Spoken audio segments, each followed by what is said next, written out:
Hello po sa inyo mga ka-Jansky, kumusta po kayo? At ngayong araw na ito ay meron na po tayong bagong ipapahagi sa inyo na kung saan ito po ay mga simpleng paraan para mas lalo pang maka-attract ng good luck na yan sa usaping yaman man o pananalapi. So bago po natin simula ng anumang ritual ay nais ko lang pong i-promote sa inyo mga ka-Jansky para po sa mga gusto ng mga pampaswerte, sa inyong mga negosyo, sa inyong mga trabaho, sa inyong mga career, o kung kayo po ay mahilig maglaro ng anumang uri ng sugalo o kung kayo po ay mananayan ng loto, meron po tayong pampaswerte dyan. Para po sa mga interesado, mag-PM lamang po kayo sa akin. Anyway, simulan na po natin yung ating ritual. Gamit lamang po ang ating dahon ng laurel. Alam nyo ba na ang dahon ng laurel ay marami po siyang gamit sa pampaswerte, especially po kung kayo po ay mananaya ng loto. So marami na po ang sumubok nito, and sa pamamagitan din po ng iyong pag-combine ng mga inyong mga lucky numbers, okay?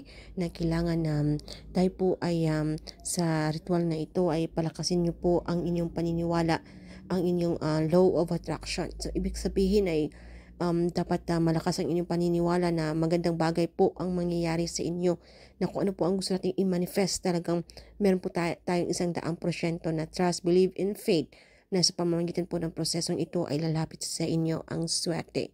Especially po kung deserve nyo po ang bagay na yan, dahil kayo naman po ay hindi tamad, kayo po ay nagsusumikap sa buhay, kayo po ay walang inagrabyadong tao, hindi po kayo nalalamang, kayo po ay matulungin sa kapwa. Okay, kung alam nyo po na deserve nyo ang bagay na yan, so si universe ay nakatingin lamang po sa atin, at kung ano po ang gusto nating ihiling ay kanya po itong ibibigay. So, gamit ang dahon ng laurel ay ito po ay malakas mag-attract ng swerte. Kung tayo po ay mananayan ng loto, okay, gawin lamang po natin ito sa gabi bago po kayo matulog.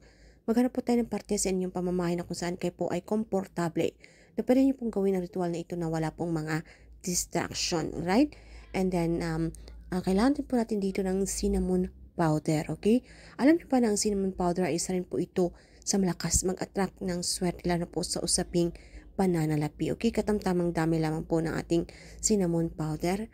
At ang isa pang sikreto, okay, sa malakas pong mag-attract ng swerte ay ang ating money oil. Okay, kung meron po kayong money oil, ito po ay mas maganda, mas mainam. At kung ito po ay meron na pong dasal, okay? So, pag meron na po kayo nitong gamit na ito, okay, ay simulan na po natin ang ritual. So, isulat lamang natin yung ating mga favorite lucky number dito po sa ating dahon ng laurel. Yun pong ating inaalagaan, okay? Yung lagi nating inaalagaan natin pong ang tinatayaan sa loto. So, isulat nyo lamang po ang 6 na numero na yan sa ating dahon ng laurel. At sa likuran nito mga ka-Jansky, sulatan naman natin ng ating sikretong code na kung saan sa Latin word or sa Latin ay ito po ay agarang swerte sa pananalapi. So, 520 sa likuran po nito. Alright, and then sa harapan ay sulat nyo po ang inyong favorite lucky numbers sa loto. And then, pagkatapos ito mga ka-Jansky, dito po sa ating cinnamon powder, so gamit nyo po ang inyong index finger o ang inyong hintuturo. So, isawsaw nyo po ito sa ating cinnamon powder, and then pagkatapos ay ipahid nyo lamang po ito sa inyong dahon ng laurel sa harapan at sa likuran nito, okay? Para mas lalo pang bibisa yung ating dahon ng laurel na yan. And then pagkatapos mga ka-Jansky, kung meron po kayong money oil, ito po ay gagawin natin kinabukasan. Alright? So, ang gagawin nyo po dito ay pagkatapos nyo pong pahiran itong cinnamon powder, hawakan nyo po ito at ilapit nyo po ito sa inyong mga bibig.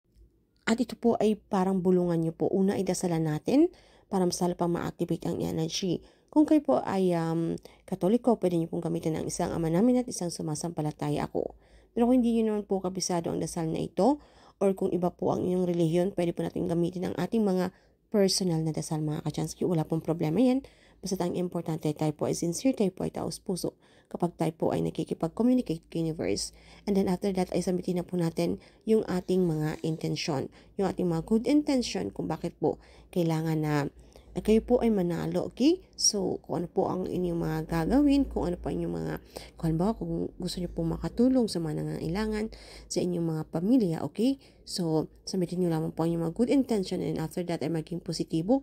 I-claim, i-affirm nyo po sa inyong mga sarili ang mga swerteng darating sa inyo. Sabitin nyo lamang po ang katagang, thank you universe, now I'm ready to receive the blessings. Pagkatapos nito mga Kajansky ay inyo po itong ilagay sa pulang tela. Okay? Ilagay nyo lamang po ito sa inyong pulang tela at pagkatapos iipit nyo po or isiksit nyo po sa inyong mga punda at hayaan nyo po ito buong magdamag. Matutulog na po tayo at kinabukasan kunin nyo po ito muli at kayo po ay between 6 to 8 a.m. mga Kajansky. Kayo po ay sa bandang silangan na kung saan tayo po ay nasisikatan ng araw. Pasikatan nyo lamang po ito ng kahit ilang minuto para mas lalo pang ma-activate ang energy. Dahil alam naman po natin ang sikat ng araw, ito po ay napakamaswerte dahil ito po ay galing sa kalikasan. Ito po ay nagbibigay sa atin ng liwanag, ito po ay sumisimbolo ng pag-asa. So kahit ilang minuto lamang po mga Kajansky at pagkatapos nito, okay, ito po ang ating dahon ng laurel ay atin pong itong sunugin mga Kajansky. Sunugin niyo lamang po ito at ang abo ay isaboy niyo po sa inyong mga front door or sa inyong mga main door bago po kayo umalis at tumaya ng loto. Kapag kayo po ay tumaya at magtatay na po kayo, ay ito pong money oil ay magpahid po kayo nito sa inyong mga kamay, okay? So, bago po kayo umalis tumaya ng loto, ay isaboy niyo po ito sa inyong mga front door, main door, yung ating abo na ating dahon ng laurel at kayo po ay magpahid sa inyong dalawang kamay bago po kayo tumaya. At pagkatapos ay i-claim, i-affirm niyo po sa inyong mga sarili ang mga swerteng darating sa inyo. Maging positibo po tayo mga Kajansky at ipanatag niyo po ang inyong mga kalooban. Huwag po tayong atat na lagi po nating inaantay kung kailan po darating ang swerte. At kung hindi man po agaran na dumating yung swerte, huwag po kayong mawala ng pag-asa. Huwag po kayong mainis na i-question niyo po sa universe. Bakit po? Hindi man agarang dumating sa inyo, okay? So, dapat keep manifest every day at panatan nyo lamang po ang inyong mga sarili dahil kung deserve nyo po ang bagay na yan, ay bibigay po sa inyo ni universe at sobra-sobra pa. At syempre mga Kajansky, paalala lamang po ay hindi ko po kayo ini-encourage na kayo po ay talagang malulong sa ganitong bisyo sa pagtaya ng loto. Ito lamang po ay inyong libangan kung meron po kayong mga extra money. Hindi po ito yung tipong lahat po ng pera ninyo ay nauubos na at wala na po kayong natitira sa inyo. Okay? So kinakailangan ay meron pa rin po kayong ipon at ito po ay inyong libangan lamang. At dapat po ay habang ginagawa natin ito ay kailangan gumawa pa rin po tayo ng aksyon, papaplanong gagawin. Huwag po tayong maging tamad at upo na lang po tayo sa tabi at wala na po tayong gagawin. Hindi po ito ganun mga Kajansky. Dapat tayo pa rin po ay magsikap, gumawa ng aksyon, papaplanong gagawin kung paano pa po tayo mas lalong umangat. Dahil nasa atin pa rin po ang may control at tayo pa rin po ang gumagawa ng ating kapalaran.